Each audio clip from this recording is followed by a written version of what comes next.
You are listening to Craziest HOA Moments. She loved theft accusations because they stuck fast. I am not giving you a warning, Cynthia shouted, jabbing her finger an inch from my face.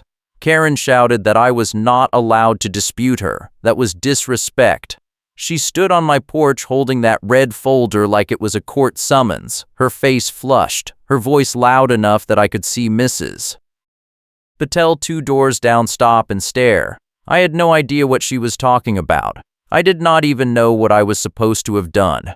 But Cynthia Rowe, pool committee chair of Clearbrook Village HOA in Sacramento, California, did not care. She already decided I was guilty. "You stole the HOA storage padlock keys," she said, her voice sharp and clipped. "Multiple witnesses saw you. I have evidence. You are going to return them today or I am filing a police report and the HOA will bill you for the theft investigation." I opened my mouth to respond, but she cut me off. "I am the one who decides what counts. You do not get to argue. This is not a negotiation." I work from home as a remote customer support lead, which means my schedule is flexible but my workspace is sacred. My home office setup is expensive and I cannot afford to have it disrupted or threatened. That was exactly what Cynthia was doing. She knew where I lived, she knew I was home most days, and she was making it clear she could show up whenever she wanted. The townhouse row at Clearbrook Village is tight. Everyone sees everything. If Cynthia wanted to make me a spectacle, she could do it every single day. "I did not take any keys," I said, keeping my voice level. "I do not even have access to the storage closet." Cynthia smiled, but it was not friendly. She pulled a printout from the red folder and held it up. The page was covered in text, but she angled it so I could not read it. She tapped it with one finger. "This is a signed complaint form. 3 people saw you near the storage closet last Tuesday night. You were acting suspicious. That is why you are being singled out. You act suspicious." I asked who the witnesses were. Cynthia shook her head. "I am not required to name them. They have a right to privacy. But they are credible and I trust them. That is all you need to know." She folded the paper back into the red folder and tucked it under her arm. "You have until Friday to return the keys. If you do not, the HOA will block your deliveries. I have already spoken to the front office. Any packages addressed to your unit will be intercepted and held until this is resolved." My stomach dropped. I get work equipment shipped to my home regularly. Monitors, headsets, replacement keyboards. If Cynthia could actually block my deliveries, she could cripple my ability to do my job. I did not know if she had that authority, but I also did not know if the front office would push back. Clearbrook Village management is small and overworked. If Cynthia told them I was under investigation, they might just comply to avoid drama. "I did not take the keys," I repeated. "I need to see the complaint form. I need to know who is accusing me."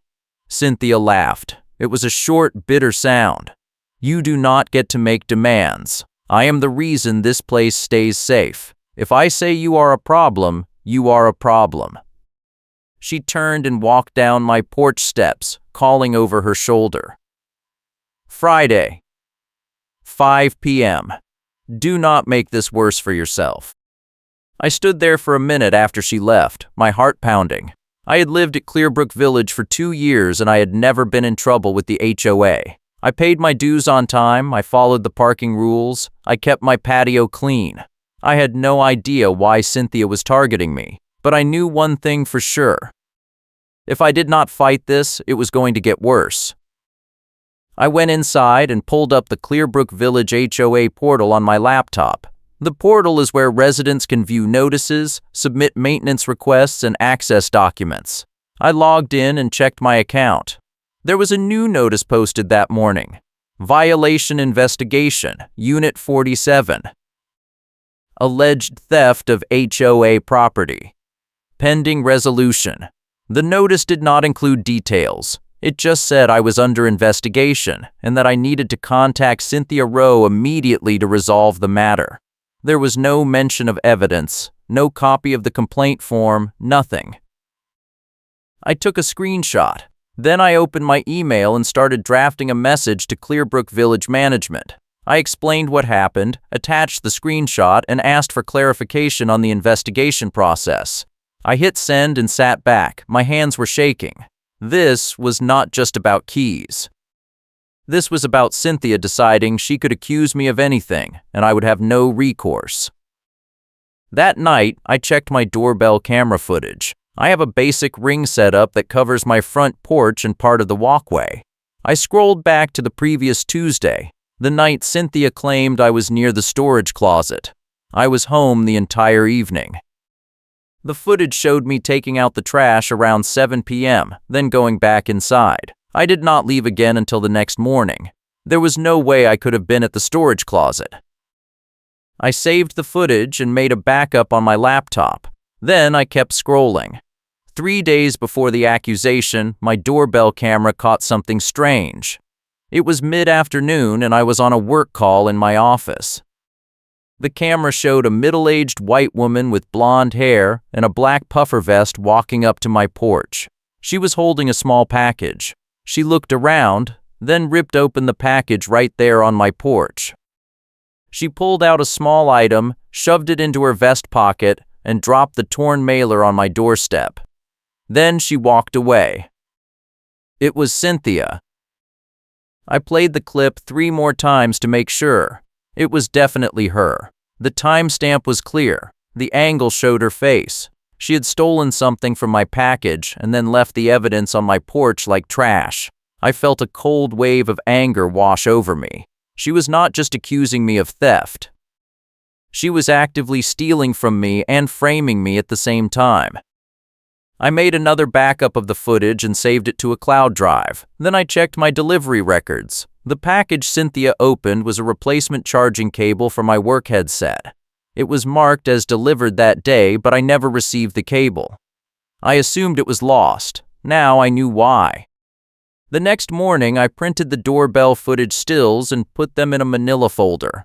I also printed my delivery confirmation email and my Tuesday night alibi footage. I was not going to wait until Friday. I was going to Clearbrook Village Management that day, and I was going to show them exactly what Cynthia was doing. The management office is a small converted unit at the front of the complex. It is staffed by 2 people, a property manager named Dolores and an assistant named Matt. I walked in around 10 a.m. and asked to speak to Dolores. Matt told me she was in a meeting but would be available in 20 minutes. I said I would wait. The waiting area is just a couple of folding chairs next to a bulletin board covered in HOA notices and event flyers. I sat down and flipped through my folder, double-checking that I had everything. While I waited, the door opened and another resident walked in. It was an older man I recognized from the neighborhood but did not know by name. He looked frustrated. He walked up to Matt and said he needed to file a complaint about Cynthia Rowe. Matt sighed and pulled out a form. "What happened?" Matt asked. The man said Cynthia accused him of letting his visitors park in guest spots overnight, which was against the rules. He said it was not true and that Cynthia was harassing him. Matt nodded and said he would pass it along to the board. I felt a little less crazy. I was not the only one Cynthia was targeting. 20 minutes later, Dolores came out of her office. She is a tired-looking woman in her 50s with graying hair and reading glasses on a chain. She waved me in and I followed her to a cramped office with stacks of binders and a desktop computer that looked 10 years old. She gestured to a chair and sat down behind her desk. "What can I do for you?" she asked. "I need to talk about the investigation notice on my account," I said. "Cynthia Rowe came to my house yesterday and accused me of stealing HOA storage keys. She threatened to block my deliveries and bill me for an investigation. I did not take the keys and I have proof." Dolores frowned and pulled up my account on her computer. She clicked through a few screens, then looked at me. "I do not see an active investigation here. Just a note that says Cynthia flagged your unit for review. Did she file a formal complaint?" "I do not know," I said. "She told me she had a signed complaint form from 3 witnesses. She would not let me see it." Dolores sighed. "That is not how this works. If there is a formal complaint, it has to be filed with management and you have to be given a copy." If Cynthia did not file it, then there is no official investigation. But she did threaten to block my deliveries, I said. Can she do that? Dolores shook her head, not without board approval. If she told the front desk to hold your packages, I will call them and reverse it. But you need to file a counter-complaint if you think Cynthia is harassing you. I can give you the form. I opened my folder and pulled out the doorbell footage stills. Before I do that, I said, you need to see this. I slid the printouts across the desk. This is Cynthia Rowe on my porch 3 days ago. She opened my package and took something out of it. Then she accused me of stealing from the HOA. Dolores picked up the stills and studied them. Her expression did not change much, but I saw her jaw tighten. This is from your doorbell camera, she asked. I nodded. I also have the full video file and the delivery confirmation. Cynthia stole from me and then tried to frame me for theft. That is why I am here. Dolores set the stills down and leaned back in her chair. She looked exhausted. I am going to be honest with you, she said. This is not the first time someone has complained about Cynthia. But every time we try to address it, she floods the complaint portal with counter-complaints and buries everything. She has a lot of support on the pool committee and some of the older board members trust her. If you want this to go anywhere, you are going to need more than doorbell footage. You are going to need other witnesses and a clear paper trail. I felt my frustration spike. So she can just keep doing this, I asked. Dolores shook her head slowly. Not if you build a case, file the counter-complaint, document everything, get other residents to come forward. If enough people speak up, the board will have to act. But you need to move fast. Cynthia is already 3 steps ahead of you. I left the management office with a sinking feeling. Dolores was right. Cynthia had a system. She could accuse anyone, bury the evidence, and move on before anyone could fight back. But I had something she did not know about. I had video proof. I just needed to figure out how to use it before she escalated. That afternoon, I got a call from an unknown number. I answered and a man identified himself as Ray from Capital City Towing. He said he was calling to confirm a tow request for a vehicle registered to my address. I told him I did not request a tow. Ray sounded confused. He said the request came from Clearbrook Village HOA and that the vehicle was flagged for a parking violation. I asked what vehicle he was talking about. He gave me my license plate number. It was my car. I felt my blood pressure spike. Cynthia was trying to tow my car. I told Ray there was no violation and that the tow request was fraudulent. He said he would need to verify with the HOA before he canceled the order. I asked for his name and company information, then told him I would be filing a complaint if he showed up. Ray sighed and said he would put the order on hold until he could talk to the HOA. I thanked him and hung up. I immediately called Dolores. She did not answer. I left a voicemail explaining what happened and asking her to contact Capital City Towing to cancel the order. Then I went outside to check my car. It was parked legally in my assigned spot. There was no violation. Cynthia was just trying to harass me. While I was standing there, I saw Cynthia walking across the parking lot toward the clubhouse. She saw me and changed direction, heading straight toward me. I pulled out my phone and started recording. She stopped a few feet away and crossed her arms. "Did you get my message?" she asked. "I did not get a message from you," I said. "I got a call from a tow company." Cynthia smiled. "That is the message. You missed the Friday deadline. Now there are consequences." "I did not miss any deadline," I said. "I did not take the keys and I am not going to pretend I did." Cynthia pulled out her battery-powered label maker and held it up like it was some kind of official device. She tapped a few buttons and a strip of label tape started printing out. She tore it off and held it up. It said Violation in all caps. She walked over to my car and tried to stick the label on my windshield. I stepped between her and the car. "You are not putting that on my car," I said. Cynthia glared at me. "I am the one who decides what counts. If I say your car is in violation, it is in violation." I kept recording. Cynthia noticed and stepped back. She pointed at my phone. "You are recording me without my consent. That is illegal." I shook my head. California is a two-party consent state for private conversations, but this is a public parking lot and you are acting in your capacity as an HOA representative. I am allowed to record this. Cynthia turned red. She stuffed the label maker back into her vest pocket and walked away, muttering something under her breath. I went back inside and saved the video to my cloud drive. Then I checked the HOA portal again. There was a new post from Cynthia. It was a public announcement to all residents, warning everyone about a theft problem at Clearbrook Village. The post said that several items had gone missing from the clubhouse storage closet, including keys, event supplies, and petty cash. It said that the HOA was conducting an investigation and that residents should report any suspicious activity. At the bottom of the post, there was a line that said, "Some residents have been identified as persons of interest and are being monitored closely." I took a screenshot. Cynthia was publicly shaming me without naming me, but everyone in the neighborhood would know she was talking about me. It was a small complex. Word spread fast. That evening, I got a knock on my door. It was my neighbor from 2 units over, a younger guy named Marcus. I had talked to him a few times in passing. He looked nervous. "Hey," he said, "I just wanted to give you a heads up. Cynthia came to my door earlier today and asked if I had seen you near the storage closet last week. I told her no, but she kept pushing, asking if I noticed anything suspicious about you.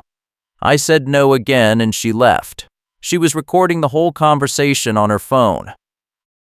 I thanked Marcus and told him what was going on. I showed him the doorbell footage of Cynthia stealing from my package. He stared at the screen, then shook his head. "That is insane," he said. "She has been accusing everyone of stuff lately. Last month, she tried to say my girlfriend was trespassing because she stayed over 3 nights in a row. I had to show the front office our lease agreement to prove she was allowed to be here. Marcus said he would back me up if I needed a witness statement. I thanked him again, and he left.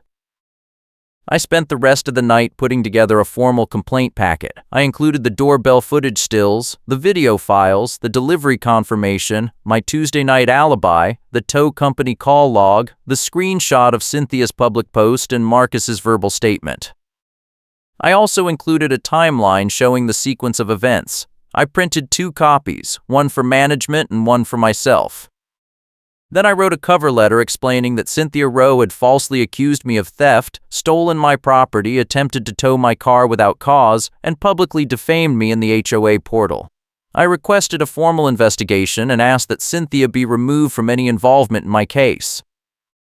The next morning, I went back to the management office. Dolores was at her desk. I handed her the complaint packet and waited while she flipped through it. She stopped at the doorbell footage stills and looked up at me. "You have all this?" she asked. I nodded. "I also have backups in 3 different locations." Dolores sighed. "This is going to be a problem. Cynthia is not going to let this go quietly." "I know," I said, "but I am not backing down. She stole from me and she tried to destroy my reputation. I want this on the record." Dolores said she would forward the complaint to the board and schedule a review meeting. She also said she would call Capital City Towing and make sure the tow order was canceled. I thanked her and left. On my way out, I saw Cynthia in the parking lot again. She was talking to another resident, a woman I did not recognize. Cynthia saw me and her expression hardened. She said something to the woman, then pulled out her phone and started filming me from across the lot. I ignored her and kept walking. That afternoon, I got an email from the HOA board. It was a generic message saying that my complaint had been received and that a review meeting would be scheduled within 30 days. 30 days. That was a long time for Cynthia to keep harassing me. I replied and asked if there could be an expedited review given the severity of the accusations. I did not get a response. 2 days later, I got another notice on the HOA portal. It was from Cynthia. She had filed a counter-complaint against me, accusing me of harassment, intimidation, and defamation. The complaint said that I had filmed her without consent, made false accusations, and threatened her in the parking lot. It was a complete fabrication, but it was also effective. Now the board had 2 complaints to review. mine and hers. It was going to be a he said, she said situation unless I could prove my case beyond any doubt. I started going through my video files again, looking for anything else that might help. I found something. The same day Cynthia accused me of being near the storage closet, my doorbell camera caught her walking past my unit at 9 p.m. She was carrying a small cardboard box and looking around nervously. She walked toward the clubhouse, out of frame. 10 minutes later, she came back without the box. Her hands were empty, and she was moving fast, like she was trying not to be seen. I zoomed in on the timestamp, 9:07 p.m. That was the same night she claimed I was near the storage closet. I saved the clip and added it to my evidence folder.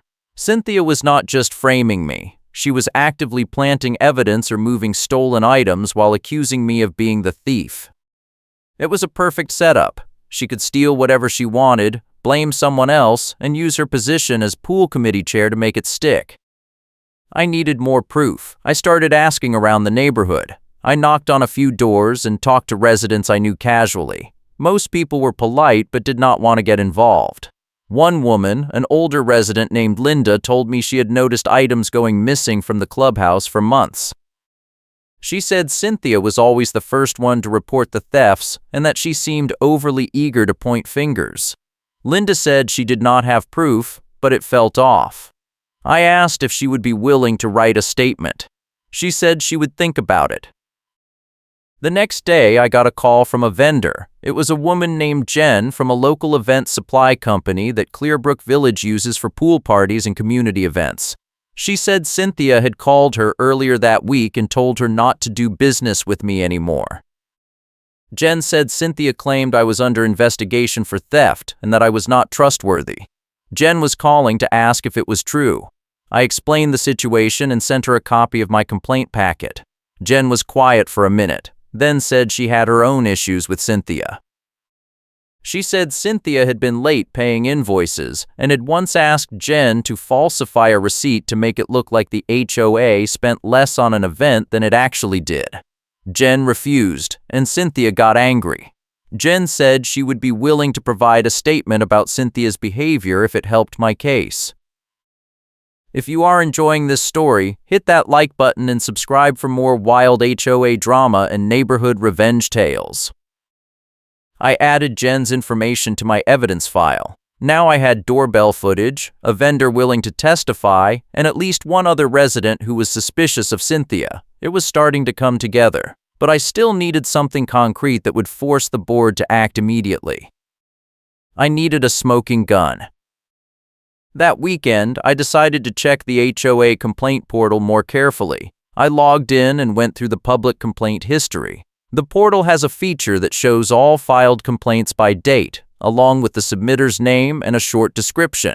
I started scrolling back through the last 6 months. What I found was shocking. Cynthia had filed over 40 complaints in 6 months. Most of them were about minor infractions like parking, noise, or trash, but several were about theft or suspicious activity, and every single one followed the same format.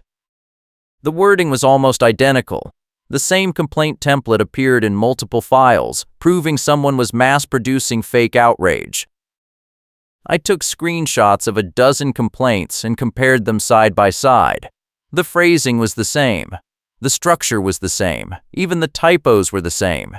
Cynthia was copying and pasting the same complaint over and over, just changing the names and dates.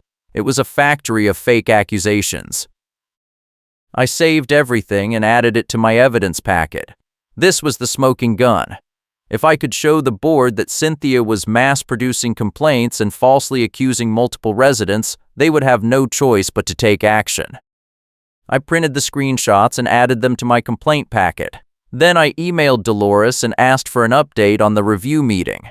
She replied that the meeting was scheduled for the following Tuesday at 7 p.m. in the clubhouse. I would have a chance to present my case to the board. Cynthia would also be there to present hers. It was going to be a showdown. The next few days were tense. I kept my head down and avoided Cynthia as much as possible. But she was not done. On Monday morning, I got a notice from the front office saying that my access to the clubhouse gym had been suspended pending the outcome of the investigation. I called Dolores, and she said the suspension came directly from Cynthia and that she did not have the authority to reverse it without board approval. I was furious. Cynthia was punishing me before the board even heard my case. That afternoon, I got another knock on my door. It was Marcus again, along with another neighbor I did not know well, a woman named Tasha. Tasha said she had heard about what was happening and wanted to help. She said Cynthia had accused her of violating the guest parking rules last month and had tried to get her car towed. Tasha fought it and won, but she said Cynthia had been hostile to her ever since. Tasha offered to attend the board meeting and speak on my behalf. I thanked her and gave her a copy of my evidence packet so she could see what I was dealing with. Tuesday came fast. I spent the day rehearsing my presentation and making sure I had everything organized. I printed extra copies of all my evidence in case board members wanted to see the originals. I also made a short outline of the key points I wanted to hit. Cynthia stole my property. Cynthia falsely accused me of theft. Cynthia used her position to harass and intimidate me. Cynthia mass-produced fake complaints to target multiple residents. I was ready. At 6:45 p.m., I walked over to the clubhouse. It is a small building with a main event room, a kitchenette, and a side office. The board meeting was set up in the main room with a long table at the front and folding chairs for residents. When I arrived, there were already about 15 people in the room, including Dolores, 2 board members, Cynthia, Marcus, Tasha, and several other residents I did not recognize. Cynthia was sitting near the front with her red folder on her lap. She did not look at me when I walked in. The board president, a man named Roger, called the meeting to order at 7 p.m. He explained that the meeting was to review 2 complaints, one filed by me and one filed by Cynthia Rowe. He said each side would have 10 minutes to present, followed by questions from the board. Roger asked who wanted to go first. I raised my hand. Roger nodded and gestured for me to come to the front. I walked up to the table and set down my evidence packet. I opened my folder and pulled out the doorbell footage stills. I handed copies to Roger and the other board members, then held up a larger print for the room to see. "This is Cynthia Rowe on my front porch," I said. The timestamp shows it was 3 days before she accused me of stealing HOA storage keys. In this footage, you can see her opening my package, taking an item out, and leaving the torn mailer on my porch. I have the full video file and delivery confirmation to back this up. Cynthia stood up. "That is taken out of context," she said. "I was checking a package that looked suspicious. I had reports that someone was receiving stolen goods." Roger held up a hand. "Miss Rowe, you will have your turn to speak. Please sit down." Cynthia sat, but her face was red. I continued. "I also have doorbell footage from the night Cynthia claims I was near the storage closet. I was home the entire evening. Here is the timestamp." I handed over the alibi footage stills. In addition, I have footage from the same night showing Cynthia walking toward the clubhouse carrying a box and returning without it. The timestamps match. She was at the storage closet the same night she accused me of being there. I pulled out the vendor statement from Jen. I also have a statement from a local event vendor who says Cynthia contacted her and told her not to do business with me because I was under investigation. This is witness intimidation and defamation. Finally, I pulled out the complaint portal screenshots. This is the most important piece. I reviewed the HOA complaint history and found that Cynthia has filed over 40 complaints in 6 months using the exact same template. The wording is identical across multiple complaints. She is mass-producing fake accusations to target residents she does not like. This is a pattern of abuse. I handed the screenshots to Roger. He flipped through them slowly, his expression unreadable. The other board members leaned in to look. The room was silent. I could feel everyone watching. I wrapped up my presentation. Cynthia Rowe stole my property, falsely accused me of theft, attempted to have my car towed without cause, suspended my gym access without board approval, and publicly defamed me in the HOA portal. I am asking the board to reverse all actions taken against me, remove Cynthia from any involvement in my case, and investigate her for misconduct. Thank you.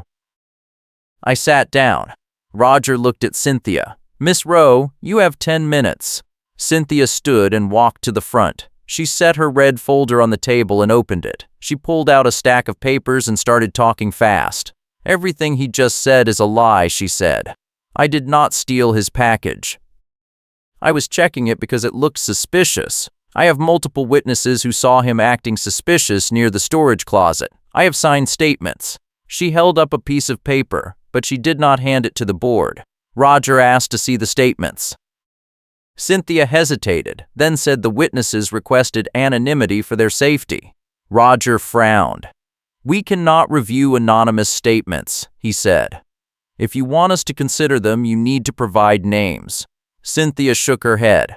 I am not required to name them. They have a right to privacy. Roger exchanged a glance with the other board members. Miss Rowe, if you do not have verifiable evidence, we cannot move forward with your complaint. Cynthia turned red. I have evidence. I have a duty to protect this community. I am the reason this place stays safe. If residents like him are allowed to get away with theft, this whole place will fall apart. She pointed at me. He is lying. He edited those videos. He is trying to frame me because he got caught. I stayed quiet. Cynthia was spiraling. She pulled out her battery-powered label maker and held it up like it was some kind of proof. I have been documenting violations for months, she said. I have tags, I have photos, I have everything. She set the label maker down and pulled out a small ink stamp. She slammed it on a blank piece of paper like a judge. This is official. This is how we keep order. Roger held up a hand. Miss Rowe, please sit down. We have reviewed the evidence and we will deliberate. Cynthia did not sit. She kept talking, her voice getting louder. You are all making a mistake. He is manipulating you. He is dangerous. I am telling you, he stole those keys and he is going to steal again. Roger stood up.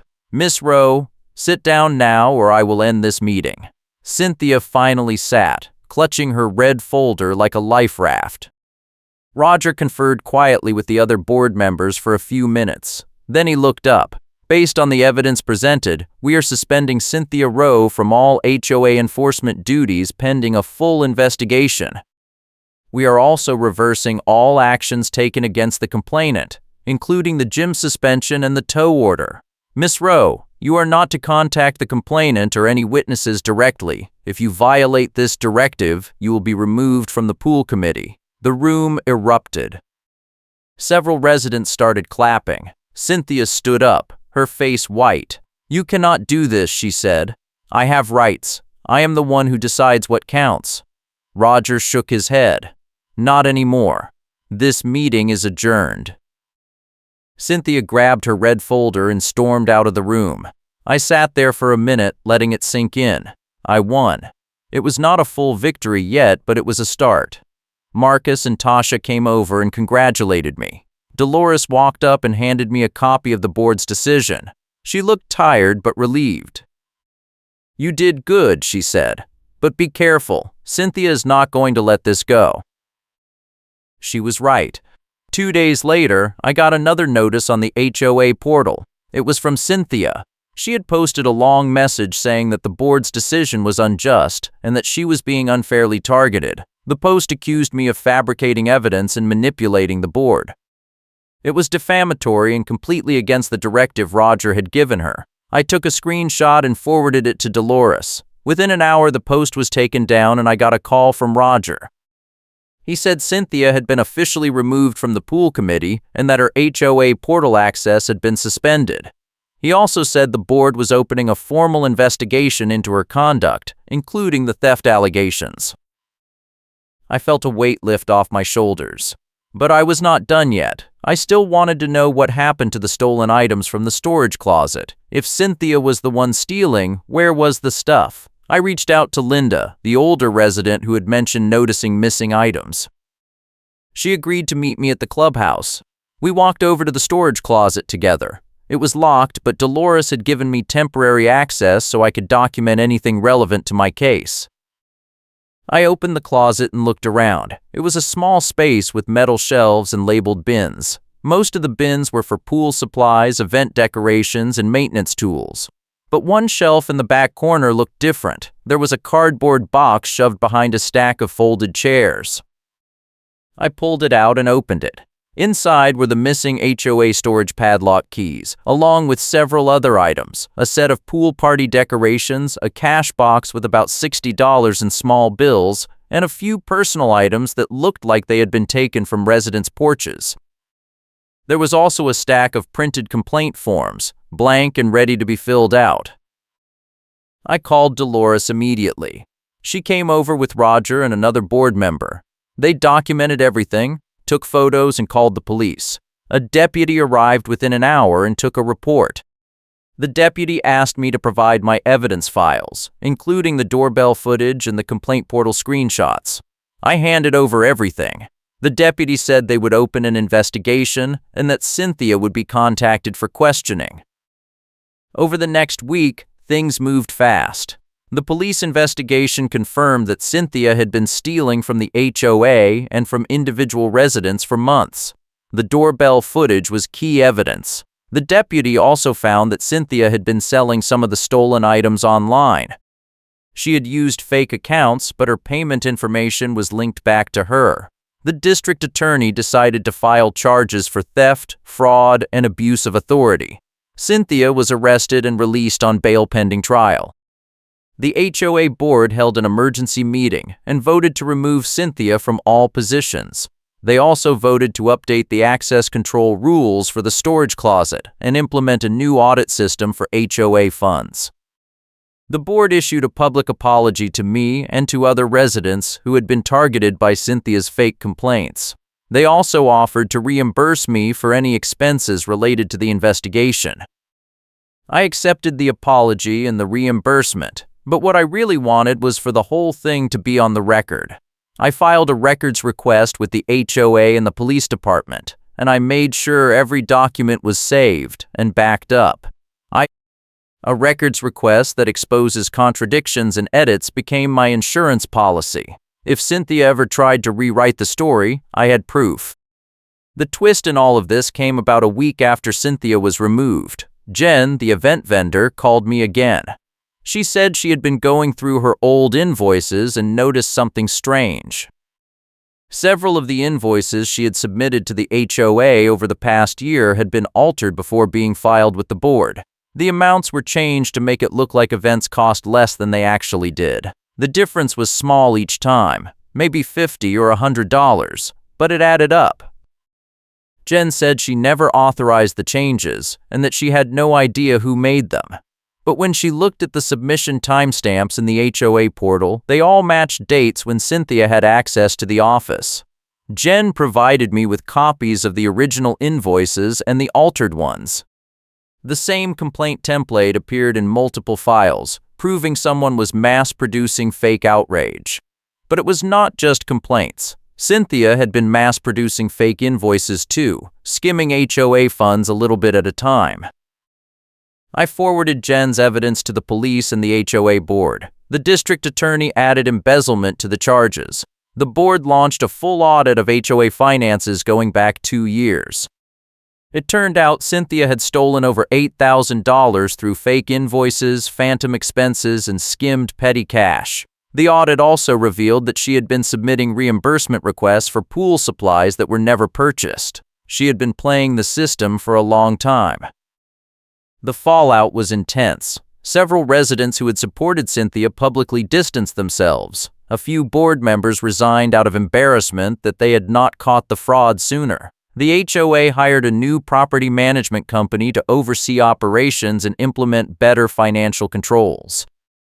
Clearbrook Village became a cautionary tale in the local HOA community. Cynthia's trial was scheduled for 6 months later.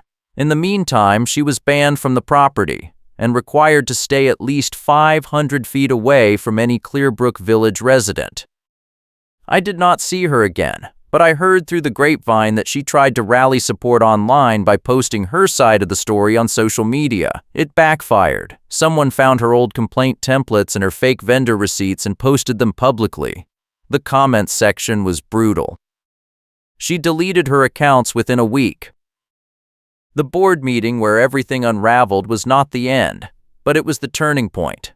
The real victory came when the evidence was so overwhelming that no one could deny it. A vendor confirms on speaker that Karen pressured them, and everyone hears it. That moment happened during a follow-up meeting with the board. Jen, the event vendor, agreed to speak to the board over speakerphone. She explained how Cynthia had pressured her to falsify receipts and how Cynthia had blacklisted me without cause. The board members listened in silence, and when Jen finished, one of them asked Cynthia directly if she had done what Jen described. Cynthia tried to deny it, but her voice wavered. She said Jen was lying, that Jen had a grudge, that the whole thing was a misunderstanding. But Jen stayed calm and methodical. She walked the board through specific dates, specific invoices, and specific conversations. It was undeniable. That was the moment Cynthia's support collapsed. Even her allies on the pool committee could not defend her anymore. Karen's favorite witness refuses to back her up on camera. That happened a week later. One of the residents Cynthia had claimed as a witness in her original complaint agreed to speak to the board on video. The board set up a Zoom call and asked the witness, a woman named Paula, to describe what she saw the night I was supposedly near the storage closet. Paula looked uncomfortable. She said Cynthia had asked her to sign a statement, but that she had never actually seen me near the storage closet. She said Cynthia told her it was just a formality and that it would help keep the community safe. Paula admitted she signed the statement without really thinking about it. When the board asked if she stood by her statement now, Paula said no. She apologized to me on camera and said she should have asked more questions before signing. Cynthia had no response. Her entire case fell apart. The HOA is forced to update access control rules after the key mess is exposed. That was the administrative consequence. The board implemented a new key checkout system with a digital log and biometric access for the storage closet. They also installed security cameras in the clubhouse hallways and parking areas. It was a direct response to the theft problem Cynthia created. The new rules were stricter, but most residents supported them because it meant better oversight and less chance of another Cynthia situation.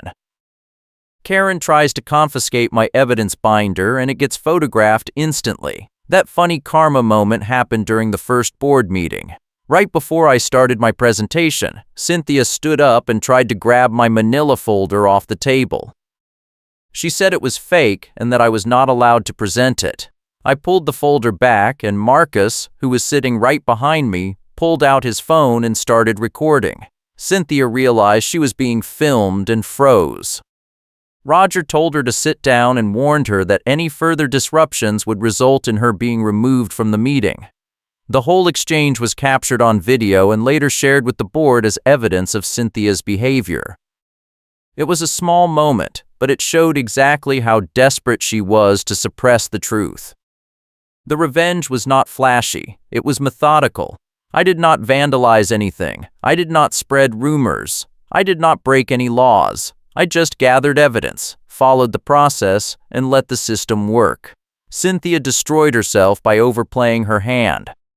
She thought she could bury me with fake complaints and stolen items, but every move she made left a trail. And when I pulled all those trails together, there was no way for her to deny it. The regional supervisor timing was critical. A records request that exposes contradictions and edits became the key tool. The day before the big board meeting, I found out that a regional HOA compliance supervisor was in town for routine audits. Dolores mentioned it in passing. I immediately requested a meeting with the supervisor and showed her my evidence packet. She was shocked. She said she had seen HOA board misconduct before, but nothing this blatant. She agreed to sit in on the board meeting as an observer and to file a report with the state HOA regulatory body. Her presence added weight to everything. The board knew they were being watched by someone with real authority, and it forced them to take my complaint seriously. If they had tried to sweep it under the rug, the supervisor would have flagged it in her report. That external pressure was the final piece that made the whole thing stick. A staff member accidentally reveals the file exists, then clams up. That side complication happened when I went back to the management office a few days before the meeting. I asked Matt, the assistant, if there were any internal notes about my case. Matt pulled up something on his computer, then quickly closed the window. He looked nervous. He said there was a file, but that he was not authorized to share it. I asked who created the file. Matt hesitated, then said it was Cynthia. He would not say anything else, but the fact that there was an internal file at all was huge. It meant Cynthia had been documenting something, and if she was documenting it, there was a paper trail. I included that information in my timeline, and it became another thread the board had to investigate. The ending was clean. Cynthia lost her position, lost her reputation, and faced criminal charges. The HOA implemented reforms. I got my access restored, my expenses reimbursed, and my name cleared. The other residents who had been targeted by Cynthia filed their own complaints, and many of them were resolved in their favor. The whole system got a reset. It was not perfect, but it was justice. Clearbrook Village is quieter now. The new property management company is more responsive. The board is more transparent. There is still the occasional parking dispute or noise complaint, but nothing like the chaos Cynthia created. I still live here. I still work from home. My packages get delivered without interference. My car stays parked where it belongs. And every time I walk past the clubhouse, I think about that night when I stood in front of the board and laid out the truth. It was not easy. It was not fast. But it worked. And that is what matters. Thanks for watching, and I will catch you in the next one.